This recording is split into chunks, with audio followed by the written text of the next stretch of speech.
You're watching BBN Tonight on your official UK sports station, LEX 18. Presented by Central Bank, the official bank of UK Athletics. Welcome back, and thanks for joining us for BBN Tonight. We're happy to be joined now by the voice of the Wildcats, Tom Leach. Hi, Tom. It was a huge draft weekend for the Kentucky football program. Now, give us your take on the picks. I lost you for just a second. Could you repeat the question? Yeah, huge draft weekend for Kentucky football. What was your take on all the picks? Thrilled for Jamin Davis to begin with. He kind of went around the spot where that was what the projections were. So was happy that nothing happened where he slipped, and so he looks to be in a good spot. Ron Rivera is an outstanding coach, particularly on the defensive side where Jamin plays, and seems like they were very excited about getting him. So talked about he could play multiple positions for them. I think he'd be a special teams stud for them as well.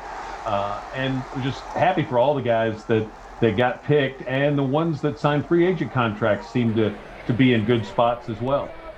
Now, just in recent years, going from no players drafted in 2017 to 6 this year, and the other ones who signed, what does this mean for Kentucky's program going forward to be on the map like that with the NFL? It can be nothing but good for recruiting. It shows that you can come to play at Kentucky and fulfill your dreams of getting to the NFL, that you can come here and get developed as guys like Josh Allen and Jamin Davis and others have done, or you can come in as a 5-star recruit like Landon Young, and you can be a Kentucky guy that makes it all the way to the NFL. So all of those are good messages that Vince Marrow and his guys can sell when they're out putting together the recruiting plan for Kentucky. Looks great in the recruiting brochure or whatever it is that they put together for them to send them, social media, etc. But it's just like with the NBA connection and Kentucky basketball. It's a great sales pitch. All right, let's turn over now to basketball, and Davion Mintz announced he's declaring for this year's NBA draft, leaving open the possibility to return to Kentucky. Not hired an agent at this time, but he said, "It's my ultimate dream to always play at the professional level. I believe at some point, whether that is now or down the road, that is where I will be, figuring out when that time is right while weighing my love for Kentucky and thinking about the possibilities of next season.